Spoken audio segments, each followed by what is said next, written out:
जुल्म कर दिए, इतना जुल्म क्या करना था। शरीफ ने क्या किया था कि वो तुम के खिलाफ बोलता था, पाकिस्तान का साथ देता था, इसलिए इसको मार दिया बेचारे को।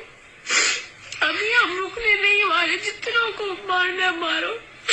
तुम लोग इतने जालिम, अपने मुझसे मोहब्बत नहीं है तो बंदों को क्यों शहीद करवाते हो।